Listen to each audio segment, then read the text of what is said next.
Muy buenas noches a todos, espero que se encuentren muy bien o más que bien. Bueno, el día de hoy me salió una duda muy puntual, derivado de que nosotros como abogados tenemos que tener muy bien estudiada la ley que vamos a usar. Ahora bien, dada esa situación, todo abogado que se dedica a la materia penal como servidor tiene bien entendido dos cosas, ¿no? La primera, que tenemos un código penal, ¿vale? Un Código Nacional de Procedimientos Penales, ¿sale? Esto se le conoce como ley sustantiva y se conoce como ley adjetiva.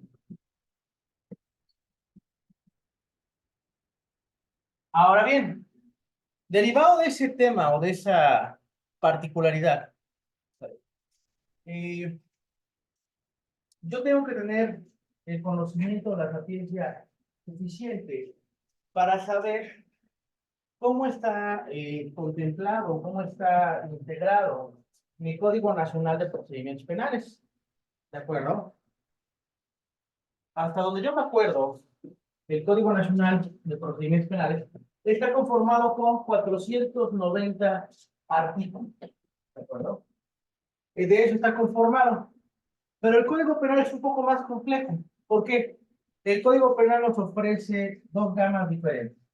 Primero nos ofrece la gama que se conoce vulgarmente como la local o estatal, ¿vale? Y la rama federal. ¿De acuerdo? Ahora bien, estas dos ramas hacen una diferencia muy grande. ¿Por qué? Porque eso hace la creación de 32 códigos penales para cada entidad, ¿sabes? Y hace un solo código en materia federal. ¿De acuerdo? Bueno, como es prácticamente imposible que un abogado conozca los 32 códigos penales, debido a la afluencia y la carga de trabajo, de tarea, entenderlo, hace, y bueno, ahora, ya llegando a esta diferencia, sabemos que todos los códigos penales, hasta donde está mi conocimiento, se dividen en dos libros. El libro primero, que es conocido como disposiciones,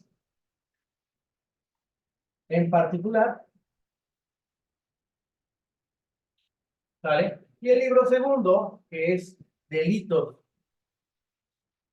¿vale? Ok, esta división que tienen todos los códigos penales de la República, pues se basa en el hecho, o se basa en la idea, de que tengamos un catálogo de conductas.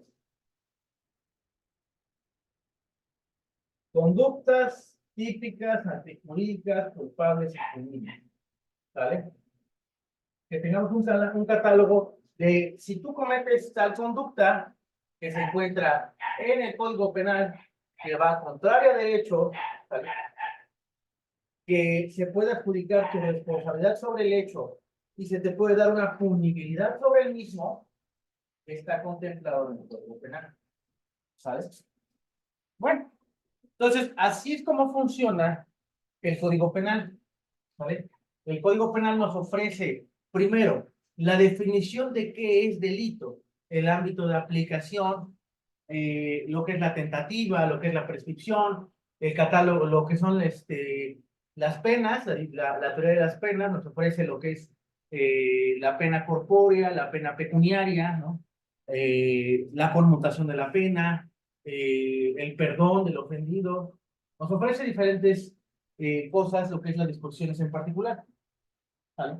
Y el catálogo de delitos ya son las conductas que conocemos vulgarmente como delitos, que en realidad se llamarían tipos penales, debido a que no hay punibilidad hasta que podemos demostrar que la persona lo cometió. ¿De acuerdo? Entonces, esto es lo que tenemos como que en primera instancia, el primer entendimiento. ¿De acuerdo? Ahora bien, el Código Nacional de Procedimientos Penales nos ofrece 490 artículos donde nos expresa las reglas del juego. ¿Qué es una denuncia? ¿Qué debe de contener un escrito de atención? ¿Cuáles son las partes del procedimiento? qué obligaciones tiene cada una de las partes, ¿no? ¿Qué obligaciones tiene el juez? ¿Qué obligaciones tiene el policía? ¿Qué obligaciones tiene el Ministerio Público? ¿Qué obligaciones tiene el abogado defensor? ¿Qué obligaciones tiene o qué derechos tiene el imputado? ¿Qué derechos tiene la víctima? Etc. ¿De acuerdo? Entonces, este nos dice las reglas del juego y esto nos dice cómo vamos a infraccionar a los que violan las reglas del juego. ¿De acuerdo? Bueno, básicamente así es como funciona nuestra legislación sustantiva y nuestra legislación adjetiva. ¿De acuerdo? Pero bien, la mayoría de nosotros, pues, no se pone a cuestionar o no se pregunta, bueno, si tenemos 32 códigos penales, ¿por qué no hacer lo mismo que hicimos con el nacional, ¿no? Un solo código penal, un solo código penal nacional, un solo código nacional penal como es en Colombia, como lo es en otros países, ¿no? ¿Por qué no manejar uno y por qué manejar uno por cada entidad federativa y uno federal, ¿no? ¿Por qué hacerlo de esa forma si podríamos tener uno solo y se deja de complicar? Bueno, hay algo que se llama política criminal. Y no tiene que ver con políticos, no tiene que ver con políticos corruptos, no tiene nada que ver con eso, ¿de acuerdo? La política criminal es una estadística, ¿sale? Para los que leyeron el libro de Rubén Quintino, de Francesco Carrara, y el libro de, ¿cómo se llama? ¡Ay! El penalista más viejo de todos. Siempre se me olvida su nombre. Ahí lo tengo, ya se está deshaciendo mi libro. Ay, se me fue el nombre. Betancourt. No. El penalista más viejo de todos no es Betancourt. Él escribió su primer libro en 1943. Y aquí lo tengo, se está deshojando ese libro. Voy a estar en un museo este libro. Te digo quién es. Todos los penalistas lo hemos citado. Eugenio Cuello Calón. Es el autor más viejo en materia penal. Eugenio Cuello Calón nos dice, junto con todos estos autores antes nombrados, que no es lo mismo lo que pasa en Puebla, no es lo mismo lo que pasa en Estado de México, no es lo mismo lo que pasa en Ciudad de México, ¿vale? No son los mismos delitos. Y entonces, de aquí nace una ciencia que se llama criminología y estudia factores endógenos y exógenos. No sé si estoy escribiendo bien exógeno. No sé si lleva H o no. La verdad no me acuerdo. Endógenos se le clasifica como factores internos, ¿vale?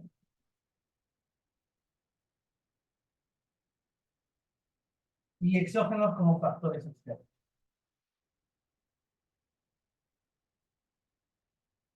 Por ejemplo, los factores exógenos, cuando estudian, por ejemplo, sí conocen el asunto del niño sicario, ¿no?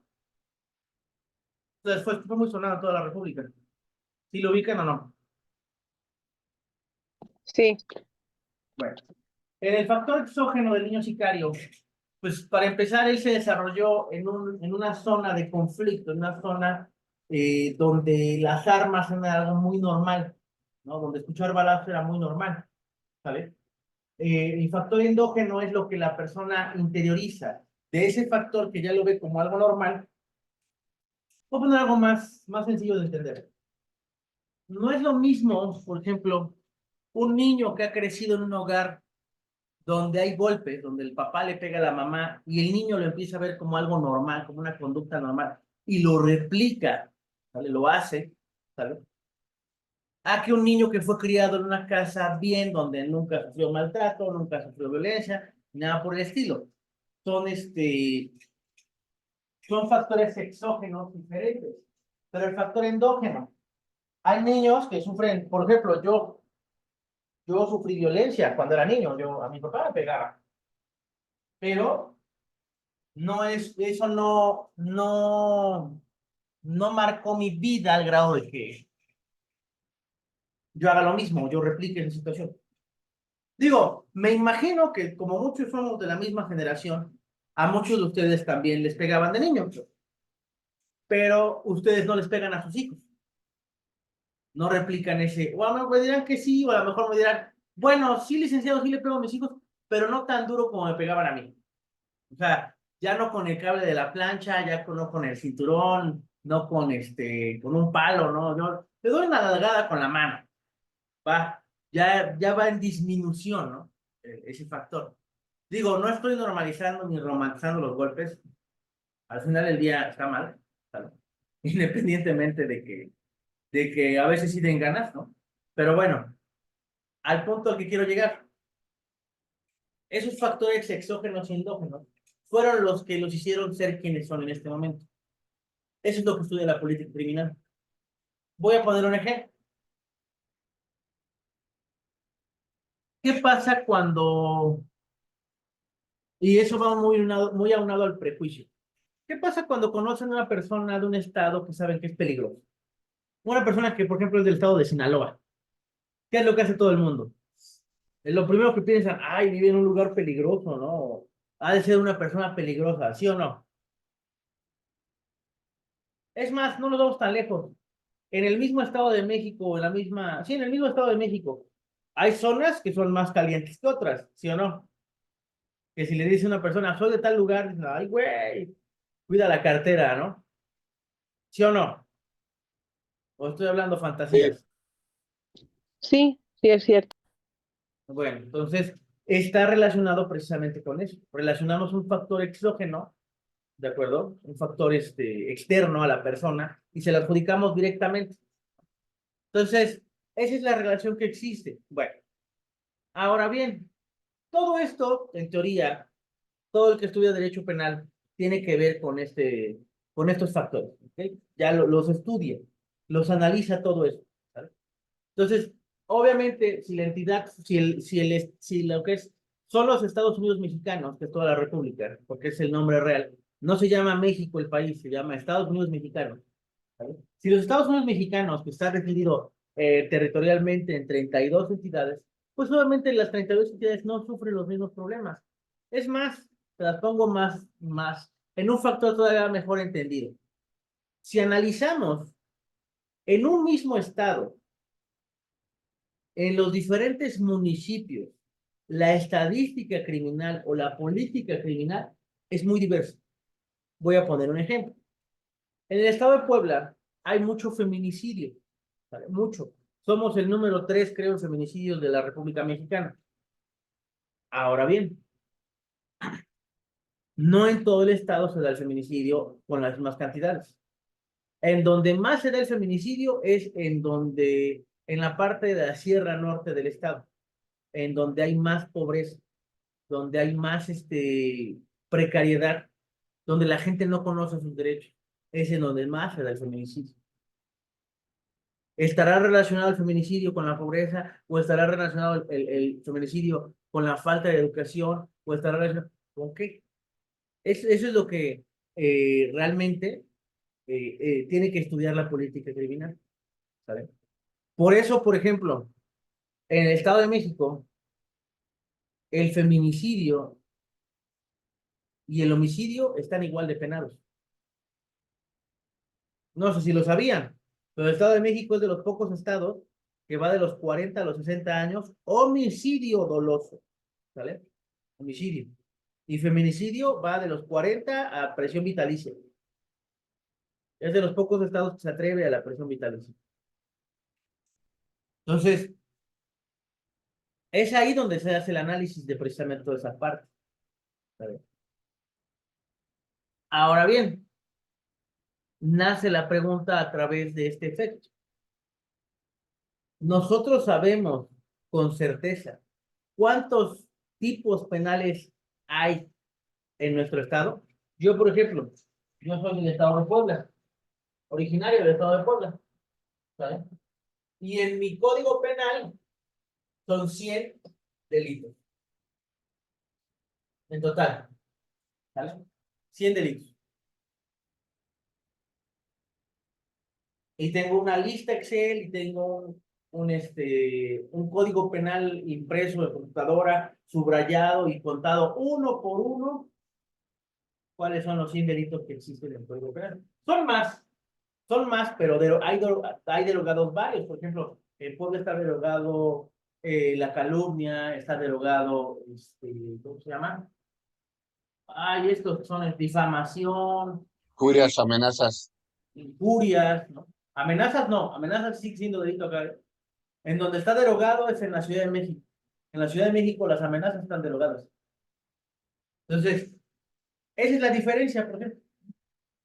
En otro estado, como por ejemplo, no considera Querétaro o Aguascalientes, ahí tengo que checar, la calumnia sigue siendo un delito. El Aguascalientes. Nuevo Era León, Aguascalientes, ¿no? Nuevo León, ¿Nuevo León? ¿Nuevo León? sí. Nuevo León, las calumnias siguen siendo un delito. Y en casi toda la República ya no es un delito.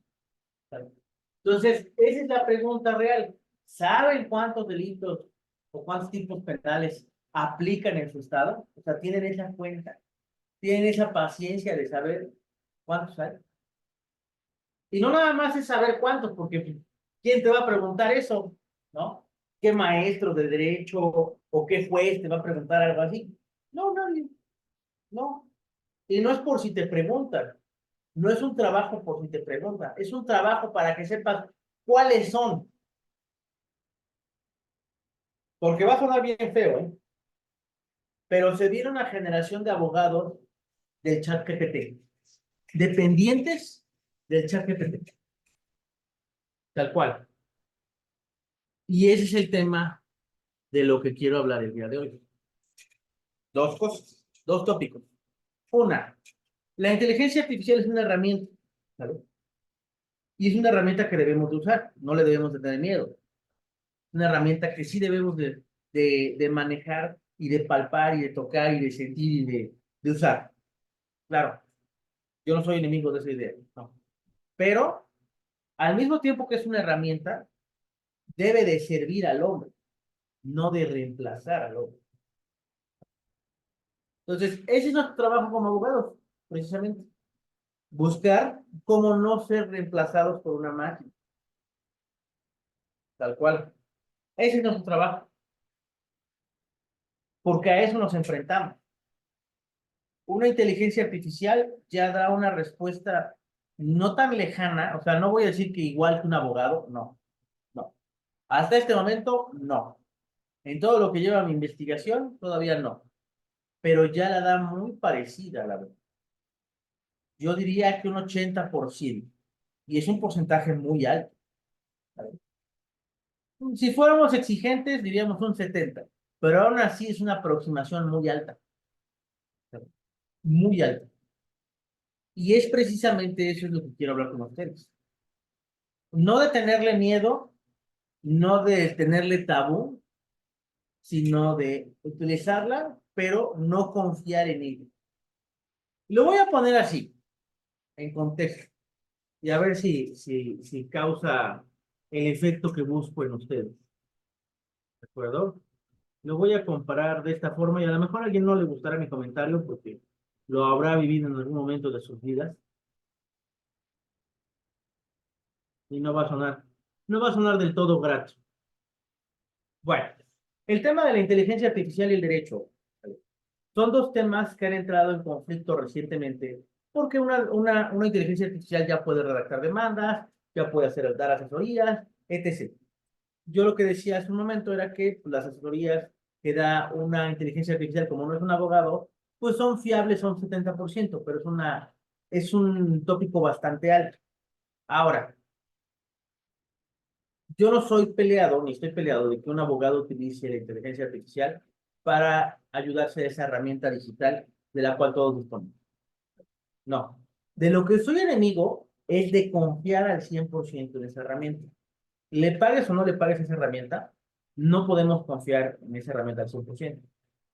Como pasa, por ejemplo, con los carros Tesla. Son carros inteligentes que en teoría se conducen solos, pero tienen fallas.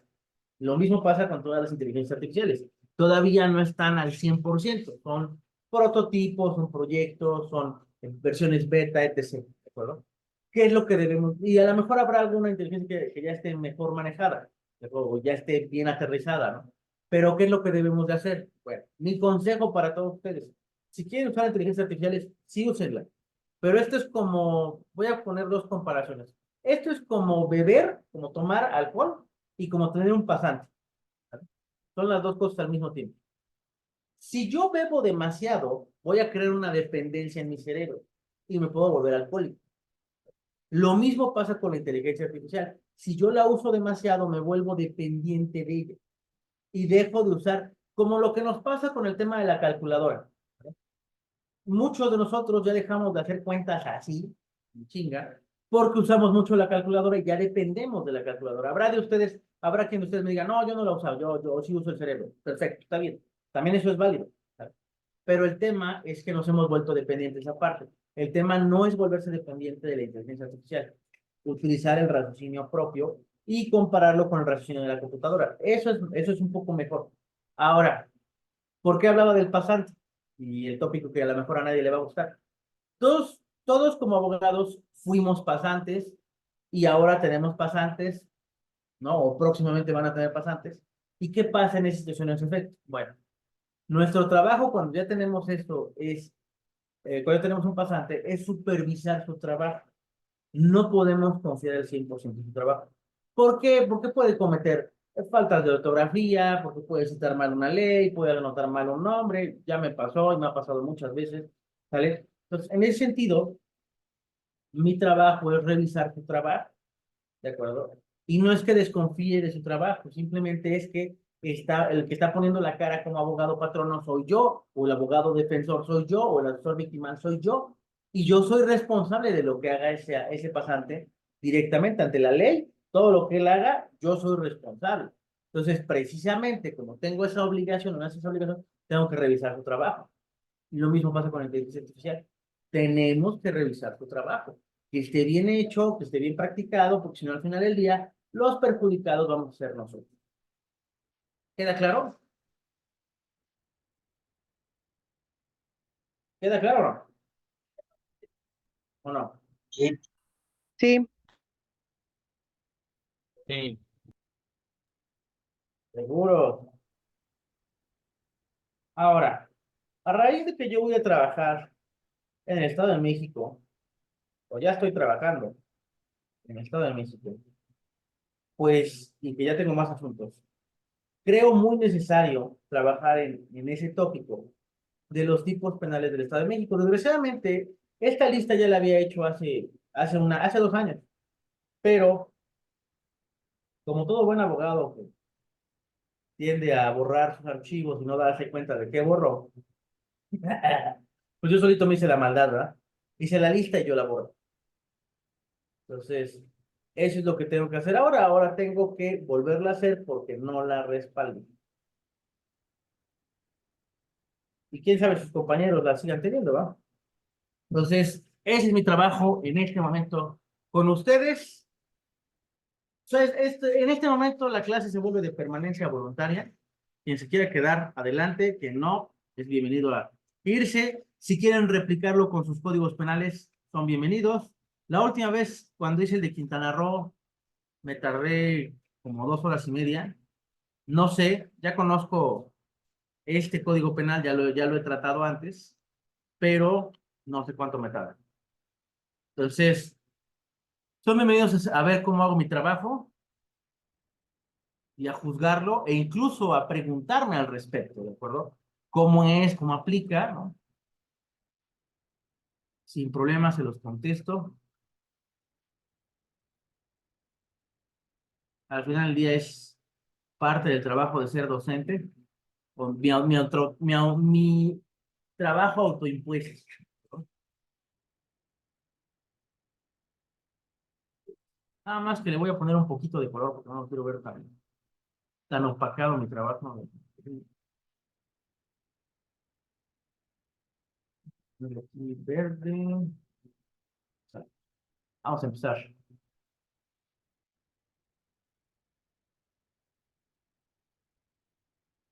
Bueno, entonces, ¿qué voy a hacer? Aquí empiezo con número, ¿vale? Aquí empiezo con artículo, Y aquí empiezo con tipo penal.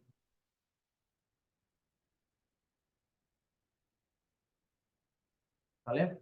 No sé, quiero dejar estos dos para observaciones, y si tengo que hacer alguna anotación, pues la haré, ¿de acuerdo? Bueno, entonces aquí de este lado ya tengo mi código penal. Voy a irme directamente a mi libro segundo. Que bueno, les he de decir o les he de contar un secreto, este código penal me gusta mucho porque tiene un catálogo que no todos los códigos penales tienen. En su artículo 9 define cuáles son los delitos graves o son considerados graves. Y eso la verdad es un plus. ¿Por qué?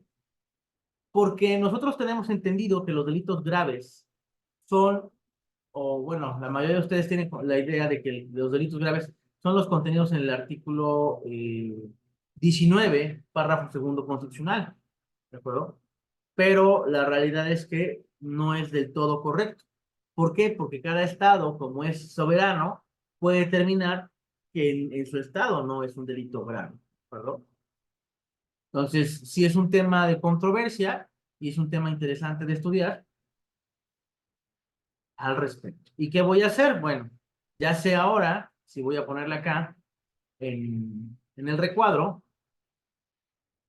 delito grave. Y aquí le vamos a poner, le vamos a agregar un tópico extra. Ah, elemento subjetivo. Ya me di más chamba al final. Pero bueno, es mi trabajo. ¿Sale? Ok. Entonces, para entrar en este tema, voy a tener que usar mis dos pantallas. No voy a crear de otra. Y voy a poner de un lado el tema de los delitos graves para ir comparando si el que voy checando es grave o no es grave. Y empezamos con el primer tipo penal. El primer tipo penal está en el artículo 107 del Código Penal para el Estado de México y es rebelión. 107. Bien. Vamos a ver si podemos hacer todo del mismo tamaño. Quiero 18 y quiero variar. Mejor, mucho mejor. Aquí le vamos a poner, vayan en medio. Perfecto. Igual en este medio. La rebelión es un delito grave, vamos a ver. Indicando, vamos a ponerle aquí rebelión. Sí, es un delito grave. Perfecto. Pues aquí vamos a poner un sí. Ok. Aquí lo que tendríamos que estudiar en el elemento subjetivo es si la rebelión es un delito doloso o no es doloso. Dice, cometen el delito de rebelión el que no siendo militares en el ejercicio, perdón, el ejercicio, en militares en ejercicio con violencia y uso de armas, traten de abolir o reformar la constitución política del Estado o las instituciones públicas que ella emanen, impedir la integración y funcionamiento de las instituciones públicas o su libre ejercicio y separar de sus cargos al gobernador del Estado, a los secretarios de gobierno, al procurador. Entonces, ahí podemos decir que el elemento subjetivo que aplica sería el dolo. ¿Okay? Es un delito doloso. Muy bien. Bueno, vámonos con el siguiente artículo. Bueno, el siguiente tipo penal es el 113 y es sedición. Dice, comete el delito de sedición los que, reunidos tumultuariamente, sin uso de las armas, se resistan a la autoridad o la ataquen para impedir el ejercicio de sus funciones. Entonces, ahí hay es una resistencia, hay un doloso. Es un delito grave la sedición, vamos a checar, el artículo 9, sedición, a ver. Sí, es un delito grave. Sí, muy bien. ¿Por qué son considerados delitos graves y no vienen en la Constitución? Son delitos graves derivados de que la situación en sí es son delitos contra la nación, se le determinan. Por eso son considerados graves. ¿Ok? Bueno, vamos con el otro. 114, motín. ¿Es delito grave? Vamos a ver.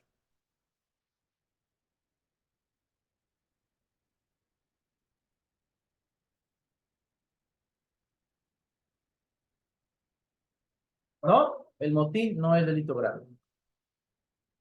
Muy bien. Son delitos que se consideran contra el Estado, ¿no, Lick? Ajá. Contra la seguridad de la nación. Porque pues, en sí el Estado es parte de la nación, pero sí son delitos contra el Estado en sí. Ok. Motín. Comete el delito de motín quienes para hacer uso de un derecho o pretextando su ejercicio o para evitar el cumplimiento de una ley, se reúnan tumultuariamente y perturben el orden público o amenacen a la autoridad para intimidarla y obligarla a tomar alguna determinación y se le impondrá de 3 a 6 meses de prisión. Entonces no es considerado un delito grave. No es un delito grave, sí es un delito doloso. ¿Vale? Ok. Perfecto. Ahora vienen las disposiciones en general para los otros anteriores nombrados. No, ese no. Uso indebido de los sistemas de emergencia. Este normalmente en algunos estados es un tema administrativo, pero en este caso en particular, lo que es el Estado de México, sí es considerado un delito como tal en lugar de un tema administrativo.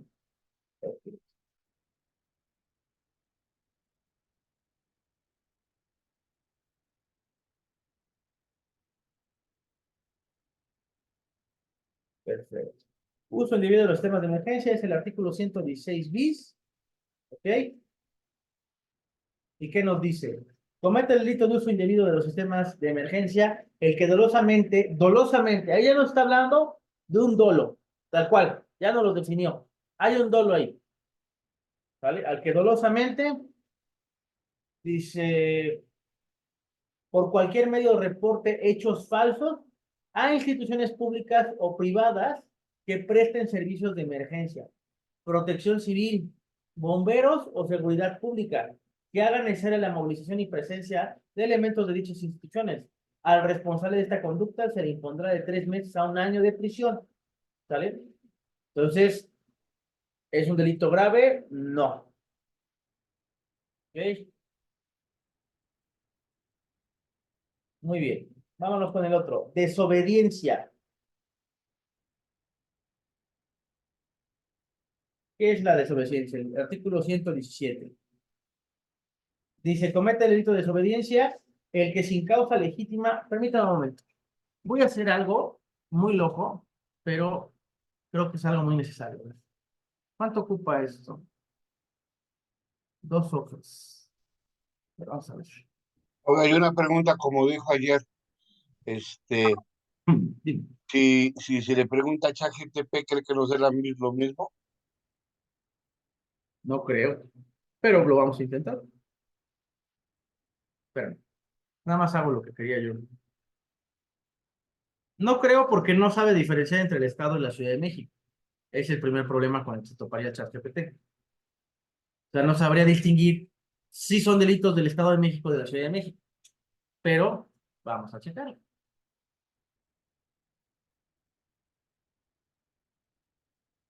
Ahí, y quiero también, creo que sería más rápido hacerlo de esta forma. Ya saben que yo soy de cosas físicas. Para delitos graves, controlé, me gusta más L'Oreal. Vamos a poner letra 2 a ver si nos cabe en la hojita. No, hijo de su madre. 11.5. Manches, Paco, ¿qué comes?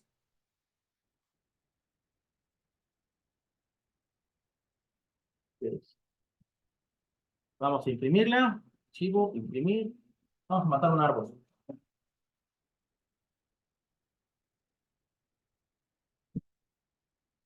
Chihuahua. Ah, ya. Y la voy a imprimir para irle subrayando. ¿Dónde está mi marcador? ¿Dónde estás? ¿Dónde estás? ¿Dónde está el marcador que me regaló un alumno?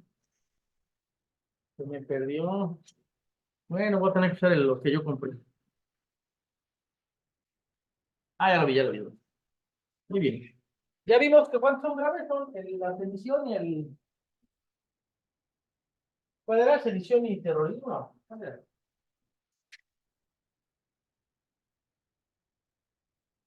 Para que me subraye. A la sedición, tengo que delito grave, ajá. Y por otro, rebelión. Rebelión en la granja de George Orwell. Qué buen libro. Bueno, ya, esto lo cierro. No guardar. Vale, perfecto. Ya si lo tengo más físico, lo puedo ver. Desobediencia. ¿Qué es el delito de desobediencia? Ah, decía ChatGPT, ¿verdad? Vamos a ver.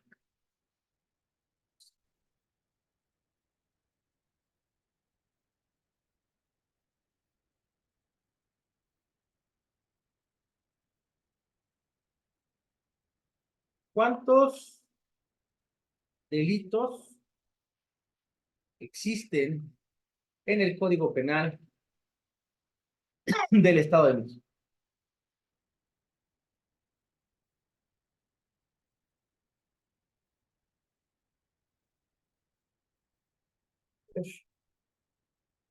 Ay, güey. A ver, dice, el Código Penal del Estado de México clasifica y regula una amplia gama de delitos del código. Está estructurado en varios libros, son dos nada más, y títulos que cubren diferentes tipos penales y sus respectivas penas. Entre los delitos más relevantes tipificados se encuentran delitos contra la vida y la integridad corporal, delitos contra la libertad personal, delitos contra la libertad y libertad y seguridad sexuales, delitos contra el patrimonio, delitos contra la familia, delitos contra la administración pública. Ok, el Código Penal incluye tanto delitos de acción dolosa, intencional como culposa, por negligencia o imprudencia, y establecen sanciones correspondientes que pueden variar desde multas hasta penas de prisión severas.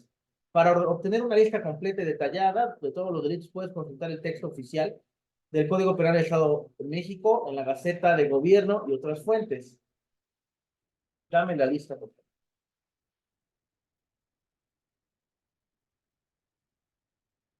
A ver.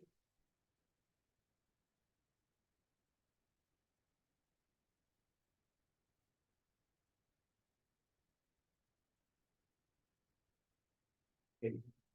Puedes hacer un Excel y enumerando los delitos, perdón.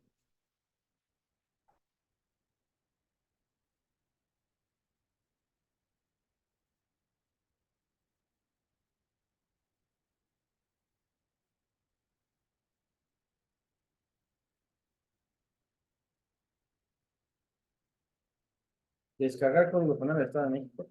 He creado un archivo Excel con la lista de categorías y los principales delitos del Código Penal del Estado de México. Puedes descargarlo usando el siguiente enlace, a ver.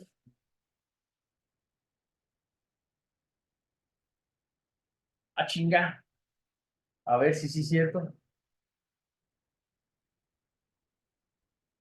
Ya nos ahorramos horas de trabajo, ¿no? No, pues no, no creo. Como que nos queda de ver, ¿no?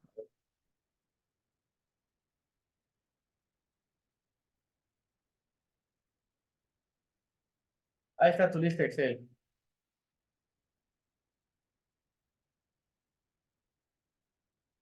Creo que no nos ahorró trabajo, ¿no? No creo que sean 11 delitos.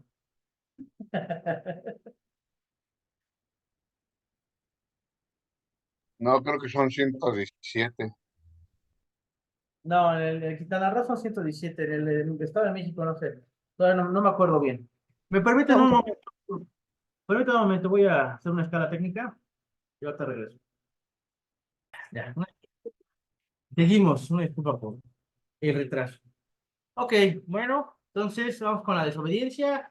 Dice, comete el delito de desobediencia el que sin causa legítima rehusar y prestar un servicio de interés público o que la ley lo obligue. Ok, también comete el delito quien desobedezca una medida cautelar, providencia precautoria o medida de seguridad de protección dictada por el Ministerio Público o por alguna autoridad judicial o cualquier otro mandato legítimo de la autoridad competente. También incurre en este delito quien, sujeto a la libertad condicionada al sistema de localización y rastreo, intente abandonar el perímetro permitido o lo abandone. Entonces, la desobediencia es bastante amplia. Es un delito grave. A ver, vamos a ver. Elementos policíacos. Está más rápido así o sea. Ya vemos que la inteligencia artificial, nomás no. ¿Y qué es? Desobediencia.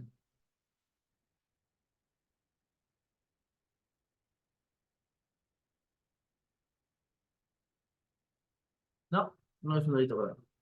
Ok. Ese es bueno. Ok. No es un delito grave, pero sí es un delito doloso. Bueno, no. Dice, sin causa legítima prestar un servicio de interés público. Desobedezco una medida cautelar.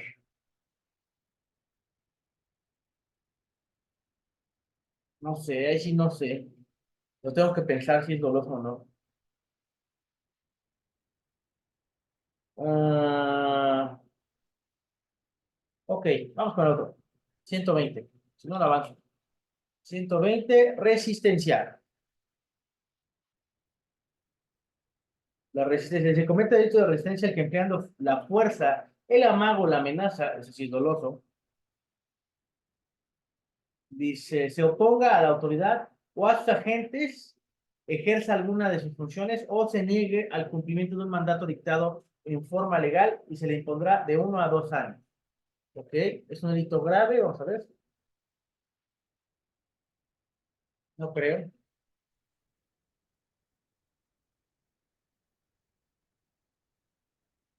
No, no, no es un delito grave. Ok, muy bien. Seguimos.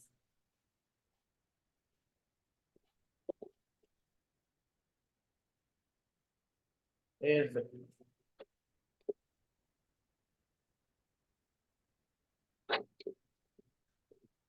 Luego, el 121, coacción.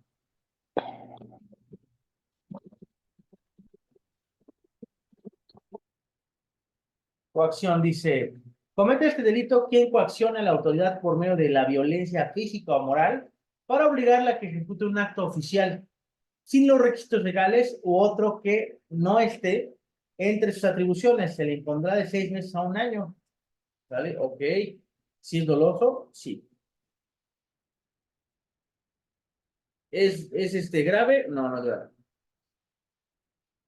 Coacción.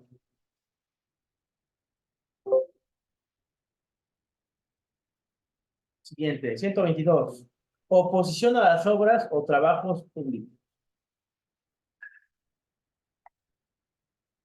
Comete el delito el que impida, el que impida de forma material la ejecución de una obra, trabajo público, programa o cualquier otro tipo de beneficio colectivo ordenados con los requisitos legales por la autoridad competente. O con su autorización se le impondrá de 6 meses de prisión a 30 días de multa. No, perdón, a 30 a 70 días de multa. Ok.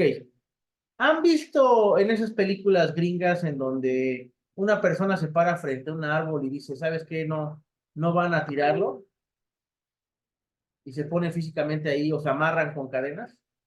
¿Sí lo han visto o no lo han visto? Sí, en las películas. Eso es un delito, ¿vale? Para que lo sepan. Pásame el número de tu compañero, Yolanda, para que lo agreguemos, porque si no. Ok. Bueno, entonces es un delito, tal cual. Perverso. Luego vámonos con el más famoso de todos, el que todos hemos visto en alguna parte, el quebrantamiento de sellos. Bueno, me imagino que todos han visto un negocio clausurado, un negocio que no puede abrir sus puertas. Bueno, le ponen un sello y le ponen la leyenda de este artículo normalmente. Cuando es un tema de salud, le ponen este sello sí o sí. Comete este delito el que quebrante los sellos puestos por orden de la autoridad competente o quebrante la restricción impuesta por la autoridad, aún sin afectar los sellos, y se le impondrá de 1 a 7 años de prisión y 100 días de multa. Cuando el quebrantamiento se haga en sellos colocados en unidades económicas con venta de bebidas alcohólicas, las penas se aumentarán hasta una mitad. Madre Santísima. Ahí está. ¿Doloso? Sí. Grave, no. ¿Ok? Vámonos con otro famoso, uno de los famosísimos. Los ultrajes. Uy, este delito siempre causó controversia en muchos estados. De hecho, hay uno que se llama ultrajes a la moral. Ajá, ultrajes a la moral, ¿no? Era en Veracruz. En Veracruz era el ultrajes a la moral y era cuando le faltabas el respeto a un policía o a un servidor público, te podían acusar de ultrajes a la moral. Y si se entiende por ultraje toda expresión directa o indirecta o toda acción ejecutada contra algún servidor público, estatal o municipal, o contra instituciones públicas que pueden implicar ofensa o desprecio, es lo mismo. Tratándose de elementos de cualquier corporación policíaca, se requerirá además para la integración del delito que ultraje sea en presencia de personas ajenas a las corporaciones.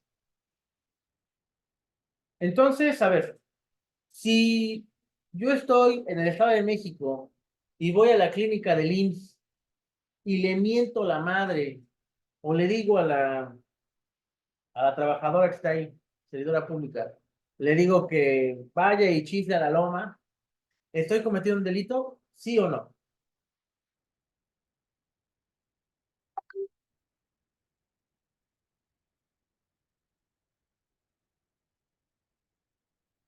¿Cómo ven?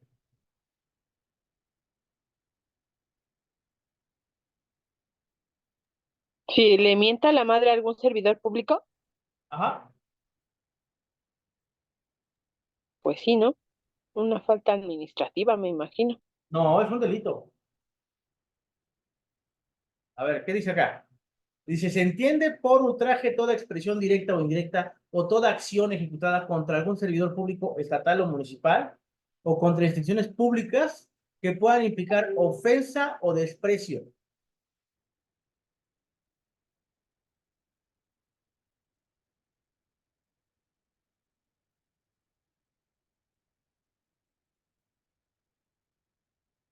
Ajá, ya lo leí, el 126, ¿no? Implicar Sí. ofensa o desprecio.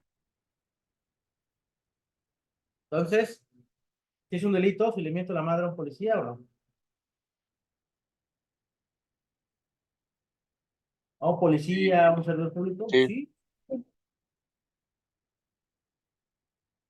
Ahí también el romper el uniforme, pues se da que a veces se avientan, se pelean con el policía y ahí le rompen el uniforme, también entraría ahí, que ¿Por le qué le, jalan, no sé, por la qué le bolsa. desgarras las vestiduras al policía? ¿Era pelea o era algo Y más? daba pues dentro de la pelea o el jalón a la camisa y pum, ya le voló los botones. Ahí había pasión, ¿eh? Ahí había pasión. A ver, vamos a analizarlo, el de ultrajes del Código Penal para el Estado de México en el artículo 126. Se entiende por ultraje toda expresión directa o indirecta o toda acción ejecutada contra algún servidor público, estatal o municipal, o contra instituciones públicas que puedan implicar ofensa o desprecio. Tratándose de elementos de cualquier corporación policíaca, se requerirá además para la integración del delito que el ultraje sea en presencia de personas ajenas a las corporaciones. O sea, si los propios de la corporación te denuncian y los únicos testigos son trabajadores de la misma corporación, o sea, vamos a imaginar que yo le menté bueno, lo mandé a chiflar a la loma a un agente de policía municipal y hay otros policías municipales que no le sirven de testigos. Tendría que ser personas ajenas a la institución para que funcione la denuncia. Ahora, a quien ejecute ultrajes contra instituciones públicas se le impondrá de 6 meses a 2 años de prisión, igual que bueno, hay un homólogo en el Código Penal del Estado de Veracruz, se llama ultrajes a la moral, ultrajes a la seguridad, no, algo así. También dice ultrajes. Dice de 30%, bueno, este es de 2 años de prisión, de 6 meses a 2 años de prisión, tanto de multa. Si se cometiera en contra de un servidor público, se le impondrá de 6 meses a 1 año de prisión, tal cual. Entonces, la pregunta es, en Veracruz se sacó una acción de inconstitucionalidad en contra de este delito. Vamos a ver. La última vez que lo chequé, ya lo habían actualizado. Vamos a ver si porque estamos en veda electoral, no no lo quitaron. Vámonos, Veracruz. Por solo Veracruz es bello. Leyes. Vámonos, códigos. Quiero el código penal, penal. Acá está, penal, el último. El último de la listita. Vale, control F, ultrajes. Ahí está, a la moral pública. Dice, se impondrá de 6 meses a 2 años y multa a quien públicamente ejecute o va a ejecutar actos obscenos. No es a la moral. Ultrajes a la autoridad, sí, cierto. Se impondrá de 6 meses a 2 años. Ahí está. Vamos a leerlo. Para el de Veracruz, el 331, el Código Penal de Veracruz, dice, se impondrá de 6 meses a 2 años y tanto de UMA, a quien amenace o agreda a un servidor público en el momento de ejercer sus funciones o con motivo de ellas. Aquí como que ya lo sé más específico. Y dice, se aplicará al responsable de este delito, además de las sanciones anteriores, de 5 a 7 años de prisión cuando se actualice cualquiera de los siguientes supuestos. Se realice por una o más personas armadas o portando instrumentos peligrosos. Que el sujeto activo manifieste ser miembro de una pandilla, asociación delictuosa o delincuencia organizada, real o ficticia. ¿Sale? Ahora, aquí hay una nota del Tribunal Pleno de Superior de Justicia donde declara inválido el artículo 331 del Código Penal para el Estado de Veracruz. O sea, lo declara inválido, todo el 331, no dice tal fracción, dice todo el 331, ¿sale?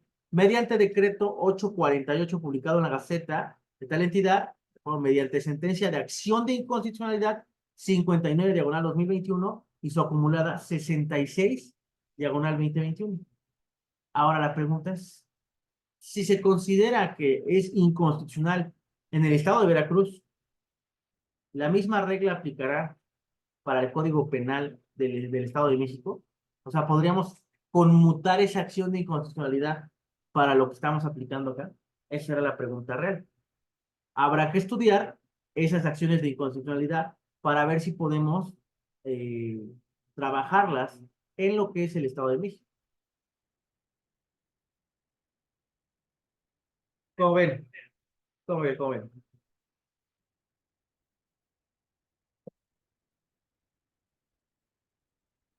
¿Ya los hice pensar o ya están durmiendo? Aquí estamos dispensando. Voy a poner un ejemplo. ¿Ustedes saben el tema de lo que es el aborto? ¿Saben qué sucedió con el aborto? Lo primero que se dio.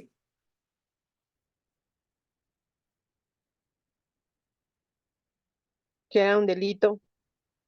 ¿Y luego qué pasó? ¿Qué fue lo primero que pasó después de que ya era un delito?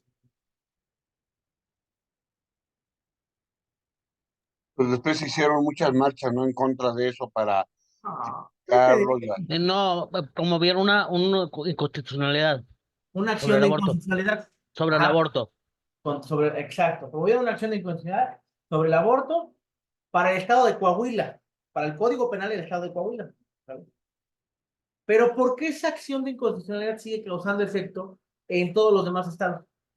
Si nada más fue hecha para el estado de Coahuila. Yo lo voy a decir así. Aquí en Puebla, no voy a decir en qué municipio, hace un buen rato, hace como un año y medio más o menos, a un doctor lo acusaron de aborto, de practicar un aborto. Y a la chica y a él los estaban procesando. Yo le saqué al juez la acción de inconstitucionalidad. Se lo enseñé. Le dije, ¿sabe qué? Es inconstitucional y aquí está la acción de inconstitucionalidad de la Suprema Corte emitida en 2022 y su estudio comenzó desde el 2017. Se lo enseñé. El ciudadano juez me dijo que ya conocía la acción de inconstitucionalidad y que iba a hacer el estudio correspondiente para el caso concreto. O sea, iba a tratar de hacerlo, el estudio minucioso sobre el caso en el que nos encontrábamos, si aplicaba o no aplicaba. Y al final determinó que sí aplicaba el caso en particular y concedió la libertad. ¿Sigue siendo un delito en el Código Penal para el Estado de Puebla el aborto? Sí. ¿Sí se puede iniciar denuncia o proceso por al respecto? Sí. Pero el juez no puede condenar. Entonces, y nada más aplicaba para Coahuila, porque los jueces en otros estados lo aplican. por el estudio que se hace al respecto. El estudio de fondo que se hace de la acción de inconstitucionalidad. La acción de inconstitucionalidad determina si una norma va en contra de la Constitución. Entonces, si ya se determinó en Veracruz que había una inconstitucionalidad en la norma, pues yo creo que sí lo podríamos aterrizar a ¿cómo se llama? Al Estado de México. Yo creo. ¿Cómo ven? ¿Qué piensan ustedes?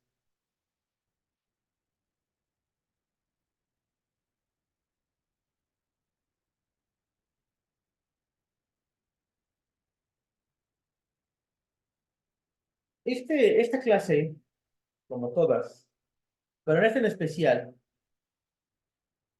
yo busco que ustedes piensen mucho. Pienso que soy muy ambicioso y quiero que ustedes piensen de más. Se dejen llevar por su pensamiento y que los lleve a lugares nuevos, a explorar posibilidades diferentes. Yo se los voy a poner un poquito más en contexto.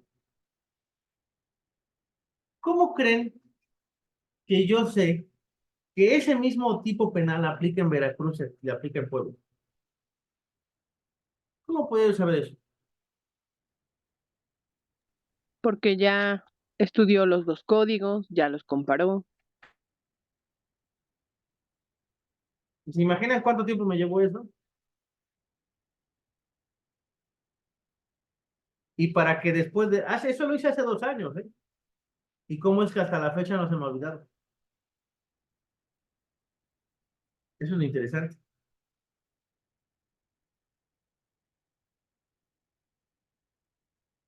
¿Cómo ven? Y estuve al pendiente de lo que pasaba con ese asunto particular. Y ha estado al pendiente porque como checa usted todo lo que son las jurisprudencias, cómo van saliendo, y en ese tema tampoco ha habido una nueva noticia, una nueva, no sé, jurisprudencia, por eso no se ha actualizado en ese tema. Sigue como está, donde usted lo había estudiado. Bueno, cuando yo lo empecé a estudiar, todavía no estaba la acción de inconstitucionalidad. Yo me enteré de la acción de inconstitucionalidad como por el 2023, que ya la habían promovido. Y fue cuando ya la corroboré y sí, que es la que está acá. Aunque igual para algunos estados tampoco, bueno, tampoco le han dado así como que demasiada importancia. No sé si algunos de los compañeros recuerden ese caso, no sé si fue, creo que en Puebla, de una chica indígena que fue privada de su libertad acusada de aborto, pero que pues obviamente ella lo hizo involuntariamente, fue como una reacción normal de su cuerpo y de hecho la ayudaron, no sé si fue una asociación civil, la ayudó a salir porque pues obviamente argumentó eso que está usted diciendo, la inconstitucionalidad. Así es. Es precisamente ese factor. No, profesor, ahorita acaba de haber un caso que fue muy ventilado de una niña, si no mal me equivoco, es de Chiapas. Esta niña fue violentada por su papá y ella se presentó en la fiscalía y ella quería que le practicaran el aborto. El hospital no quiso y las feministas fueron las que se la llevaron y de hecho, entre todo el drama que se hizo, es que la estaban acusando de que ella se quería provocar el aborto. Fue bastante sonado, si no mal me equivoco, fue de Chiapas y es una niña de 12 años. Entonces, las feministas se la trajeron a México y aquí en México le practicaron el aborto. Entonces hablaban de constitucionalidad en el sentido de que ella tenía derecho de elegir el por qué abortar. Ella se quería quedar con el bebé, podía hacerlo, pero en el hospital la estaban como obligando a que, mira, escucha el latido del bebé para que veas que es un ser humano y no puedes interrumpir el nacimiento. Y así se la trajeron a la niña, entre el gran drama que traen es porque dice que simple y sencillamente le metían suero y ni siquiera la prepararon porque es una niña de 12 años. siquiera la preparaban para poder el paso, el drama que iba a ser de perder al bebé. Y ahorita estas feministas están en contra del hospital por todo esto que sucedió, pero la niña quería abortar, como niña quería abortar. A ver, mira, el 181 del Código Penal para el Estado de Chiapas nos expresa, no es punible el aborto cuando el embarazo sea consecuencia de violación o cuando la madre embarazada corra peligro de muerte o pueda determinarse que el producto sufre alteraciones genéticas o congénitas que den por necesario el nacimiento de este con trastornos físicos o mentales graves, previo dictamen del médico que la asista, oyendo el dictamen de otros médicos especialistas, cuando fuere posible y no sea de peligrosa demora. ¿Vale? Ahora, vámonos al caso concreto. Sí lo llegué a escuchar ese caso en las noticias, pero no le presté, la verdad no le presté la atención debida, estaba yo con otros temas en la cabeza. Pero la pregunta aquí es, de hecho, hay un amparo en materia hay un amparo en revisión de un grupo feminista para el tema de lo que es el aborto. Yo incluso en otras clases les había dicho que revisaran la sentencia, la sentencia de la acción de inconstitucionalidad. Está la versión resumida por la Suprema Corte, que creo que son como 17 hojas, una cosa así, y la versión larga son como 75. Es la 148, la acción de inconstitucionalidad 148, diagonal 2017. Me la sé de memoria porque ya la leí varias veces. Donde manifiesta derechos. Primero que todo, hay que saber manejar la conceptualización. Nosotros como abogados manejamos algo que se llama hermenéutica, manejamos algo que se llama argumentación, lexicología, manejamos todo eso de las palabras. El problema más grave que sufrimos muchos abogados, hablo en general, yo también lo sufro, es que a veces nos casamos con un concepto. Voy a poner un ejemplo. Me imagino que todos por cultura general conocen la palabra, voy a poner una palabra en el juego. Conocen esta palabra, ¿vale? La palabra gato, ¿vale? La palabra gato, por cultura general, se le atribuye, vamos a poner un ejemplo, que es lo que se le conoce como sinónimos. Se le atribuye a un animal, ¿no? Se le atribuye a una herramienta, que es la del carro, ¿no? Sí, se llama así, ¿no? La del gato es la herramienta con la que cambiamos la llanta, ¿no? Gato hidráulico. Ándale, gato hidráulico. También un apodo. Un apodo, ¿ok? También lo podemos usar peyorativamente. Ah, es que es un pinche gato. ¿Sí? Es peyorativo. No sabemos, pero sí, a veces la usan. No, sí, la gente la usa un montón. ¿Sale? Bueno, una sola palabra tiene 4 significados. El problema es que muchos abogados nos casamos con un concepto. Decimos, para mí, la palabra gato es un animal. Porque eso es lo que dice el Real Academia Española. O porque eso es lo que dice tal autor. ¿Vale? Es un ejemplo. Lo mismo pasa con muchas otras palabras. Muchas. Ya es en donde va el tema complicado o complejo.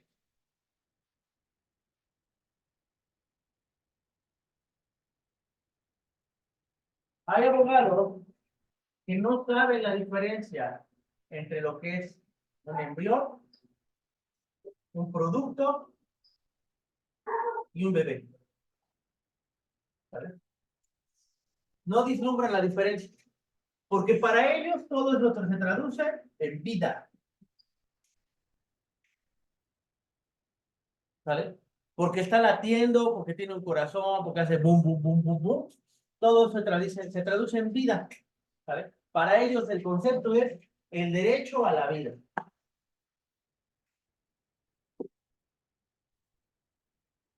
pero no se puede de esa forma. ¿Por qué? Porque jurídicamente hablando, el embrión, el feto, no son considerados seres humanos, son considerados productos. ¿Vale? Tal cual. No es considerado, no es lo mismo esto, porque esto es cuando ya está, cuando ya nació, ¿vale? En ese momento se considera persona. Mientras tanto, no. El problema es que a veces estamos muy casados con instituciones religiosas, culturales, morales, prejuiciosas, etc. Y no vislumbramos la diferencia. ¿Por qué? Porque estamos casados con una definición, estamos casados con una conceptualización de las cosas. Pero uno de los graves problemas en esto, de casarse con un concepto, es que no podemos cortar a todas las personas con la misma tijera. Voy a poner un ejemplo.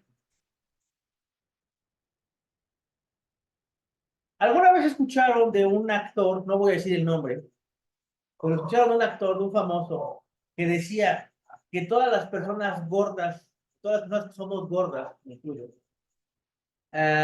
es que odiamos a nuestro cuerpo? ¿Lo escucharon alguna vez ese concepto? ¿O no? ¿O es que nos odiamos internamente? Yo no había escuchado eso. Hace muchos años, como por los 90, estaba esa idea en la cabeza de la gente que era por odio que estábamos gordos. O sea, esto es odio, ¿no? Prácticamente. Esto se traduce en que me odio a mí mismo, ¿no? O sea, casi, casi el actor decía, comen y dicen, ay, como porque me odio. O sea, o me odio a mí mismo y por eso trago tanto. O sea, ahora, todos los que estamos gordos nos odiaremos a nosotros mismos. ¿O ustedes creen que yo como porque me odio a mí mismo? No, y yo como porque me quiero. No, yo como porque se me antoja. Yo estoy gordo por los pinches antojos. O sea, yo por autocomplacer mis antojos. No estoy gordo porque me odio. O sea, si se me antojan unos tacos ahorita, en este momento, yo salgo y los compro. No debería, pero me autocomplazco mis antojos y ese autoplacer que me doy al comer, pues es lo que produce que ya esté yo muy pasado, ¿no? Pero bueno. Y habrá personas que sí se odian a sí mismas, habrá personas que no se odian a sí mismas, habrá personas que son felices así, comiendo mucho o siendo gordos. O sea, hay de todo. En la vida del Señor hay de todo. Entonces no podemos rajar no podemos cortar a todos con la misma tijera. Por ejemplo, en el caso de la niña que mencionaba su compañera, en el caso de la niña, pues manifestaba que había sufrido una violación. Yo no puedo juzgar a todas las personas que sufren esa violación de la misma manera. Habrá alguna mujer que sufra violación y que quiera conservar al niño, o habrá definitivamente quien no quiera conservarlo o que quiera tenerlo, pero darlo en adopción. O sea, es válido. O sea, las tres son decisiones válidas. Y el no respetar esa decisión es una violación a tus derechos humanos. El forzar ese tipo de situaciones es violar los derechos humanos de las personas. ¿Cómo ven? Entonces, ciertamente, ¿sí tiene una responsabilidad del hospital? Sí. Con la mano en la cintura. Pero va a requerir mucho trabajo poder probar esa parte. Son actos de omisión. Finalmente, ellos como hospital tienen una función en el sentido de que, bueno, de ahora que se ha reformado toda la ley, justamente se tienen los derechos de las niñas, niños y adolescentes y también por el lado que tenemos de feminicidio. Entonces, hay lugares especiales o instituciones que deberían de proteger, en este caso, a estas niñas. Pero no, el hospital se puso en un rotundo, no, le voy a buscar la nota y me pareció muy interesante porque de verdad hablaban de varias cosas y principalmente la omisión del hospital. Pues sí, sí, si me la pudieras compartir en el grupo, estaría genial para precisamente checarlo y estudiarlo. Sí, suena interesante, suena bastante interesante. Pero bueno, ok, vamos a regresar a nuestra lista. ¿Dudas hasta acá? ¿Dudas?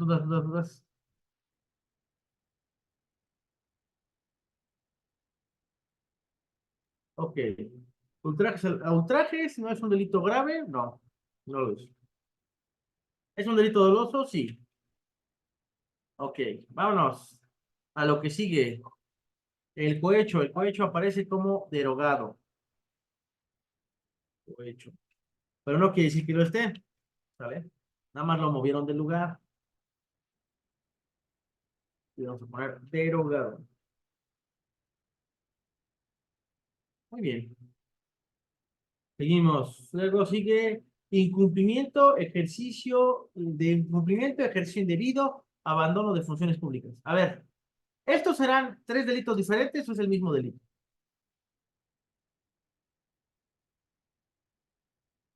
Ya la regué.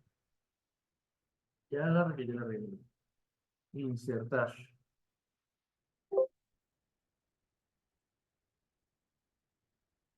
Ya la regué muy feo. Porque aquí son dos delitos diferentes. Cuando viene una O, es una diferenciación entre un delito y otro. Y es lo que no hice aquí.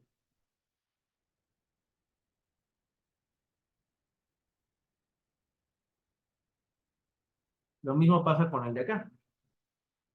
Es incumplimiento, uno. Ejercicio indebido, otro. Y abandono de funciones públicas. Pero los tres ya se fueron de vacaciones, derogados.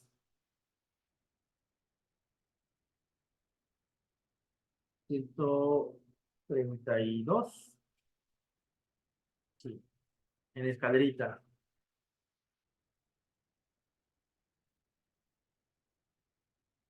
Muy bien. Luego viene el 135, coalición, que también está derogado.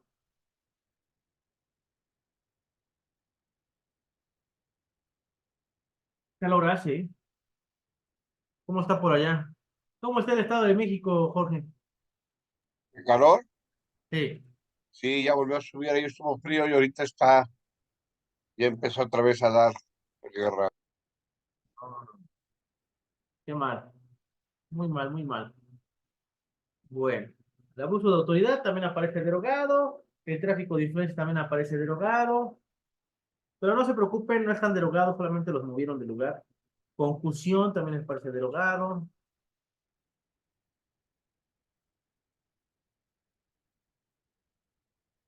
Ciento 138, 139. Muy bien. Peculado, 140.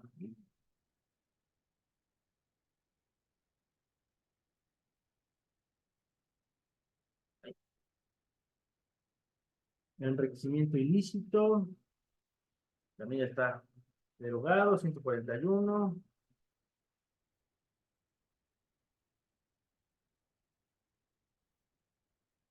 Luego vienen, ya se acabaron los derogados. De los delitos contra servidores públicos y distribución del agua. ¿Ves? ¿Será un mismo delito o son dos delitos? ¿Quién pide más? ¿Quién quiere más? A ver, vamos a ver. ¿Qué nos dice? Dice es el 145 bis.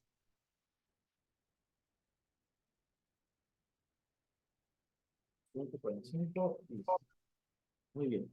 Dice, a quien teniendo la obligación legal no supervise o ejecute el proceso de desinfección del agua potable que se encuentre bajo su responsabilidad, se le impondrá de 2 a 6 años de prisión. Si el responsable servidor público, además de las penas señaladas en el párrafo anterior, se destituirá e inhabilitará hasta por 6 años. No sé, yo recuerdo haber leído una noticia, a lo mejor me estoy equivocando, que decía que en una alcaldía, no sé, creo que era Benito Juárez, ¿no? ¿Cuál era? La que el agua estaba contaminada. que llegaba con olor a gasolina, no sé. Fue en la Ciudad de México, creo. Ah, entonces no aplica este delito. Sí, ¿por qué son así? Pero bueno, ya vieron que es un delito en el Estado de México. A quien distribuye o suministra el agua potable a través de pipa u otro medio de almacenamiento, sin contar con el permiso de distribución o la evaluación correspondiente expedidos por la autoridad competente con la finalidad de obtener un beneficio económico, se le impondrá de 2 a 6 años de prisión y de 50 a 200 unidades de UMA. ¿Qué ole? Creo que apenas en la semana pasada en el Estado de México hubo una detención de pipas ilegales, ¿no? De pipas piratas, ¿no? No me acuerdo en qué delegación, no me acuerdo en qué municipio, pero sí me acuerdo haberlo escuchado en las noticias. ¿Las pipas tienen que cumplir con una norma oficial mexicana? ¿Sí o no? Claro, y más si son potables. Así es, ¿de acuerdo? Dice, a quien distribuye agua potable a través de pipa y la extraiga o obtenga de una fuente de abastecimiento diversa a la autorizada, se le impondrá de 1 a 3 años de prisión. Al que se robe el agua, delito, tal cual. Al que sin causa justificada altere, impida o restrinja de cualquier forma el flujo del agua destinado al suministro de los usuarios de dicho servicio, se le impondrá de 2 a 6 años. No se acuerden que en Nuevo León pasó ese tema de que la gente desviaba el agua y por eso había un desabastecimiento del agua, porque la gente se estaba quedando con el flujo del agua. ¿Sí lo vieron o no lo vieron? Sí. Entonces, de ahí por ahí va el asunto, ¿sabes?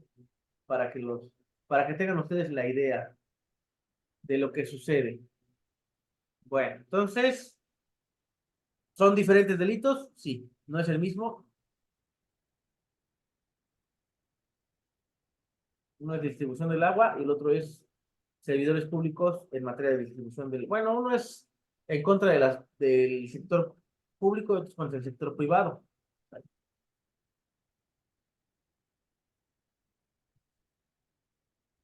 Privado. ¿Por qué? Porque lo de las pipas es privado, ¿sabes? Y sí se da mucho el tema de las famosas pipas piratas.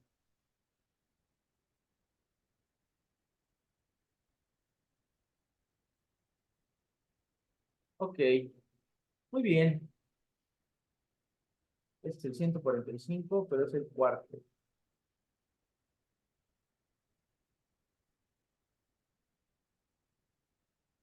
Muy bien. ¿Ahora estos delitos son dolosos? Sí. ¿Los dos? Sí.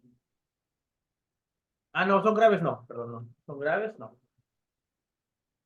¿Pero deberían de serlo? Sí. ¿Son dolosos? Sí. Muy bien. Un líquido tan preciado como el agua. Vámonos. De los delitos cometidos por servidores públicos en agravio de la hacienda pública estatal o municipal y de organismos del sector auxiliar. Eso está bien largo.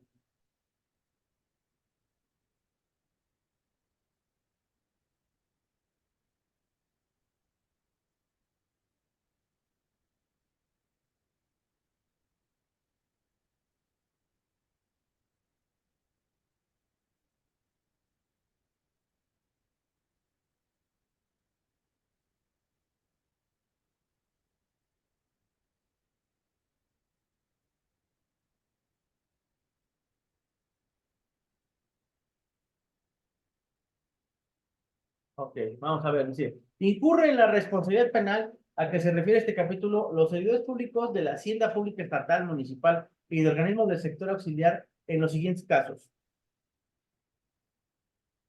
Dice, los que imprevisión los que por imprevisión o negligencia, falta de cuidado o por no tomar las precauciones necesarias, ocasionen daño a la hacienda pública estatal o municipal u organismo del sector auxiliar, los que exterioricen o impriman formas fiscales sin tener facultad para ello, los que omitan ingresar a la hacienda pública estatal o municipal a los organismos del sector auxiliar los donativos que cualquier persona les otorga.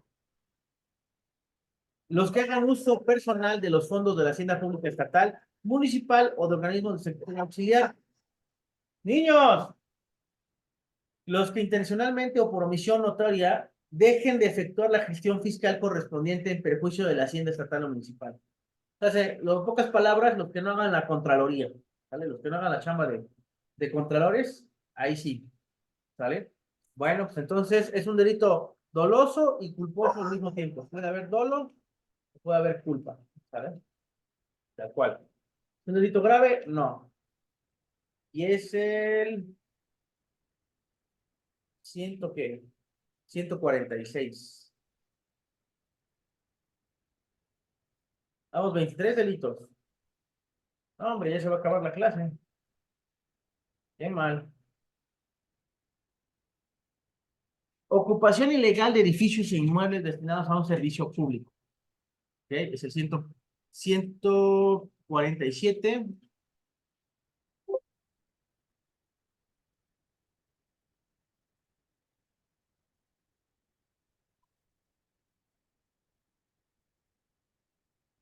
Ok, ¿qué es ese delito? A ver, vamos. Ahí. No. A quienes ocupen o impidan el acceso transitoriamente a edificios o inmuebles destinados a un servicio público, sea cual fuere la forma o el medio empleado, se les impondrá de 1 a 3 años.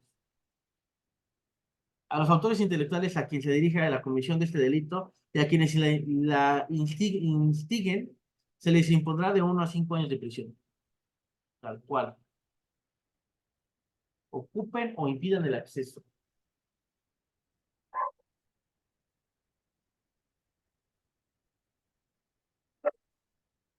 Vamos, prestación. Niños, prestación ilícita del servicio público del transporte de pasajeros. A ver, ¿qué es ese delito? Ese no lo conozco. Aquí en mi rancho no lo conocemos. Ah, ya, son los taxis piratas. Dice, a quien preste el servicio público de transporte de pasajeros sin concesión, permiso o autorización correspondiente, se le impondrá de 1 a 5 años de prisión y de 30 a 150 días de multa y suspensión por 1 año al derecho de manejar, ¿eh?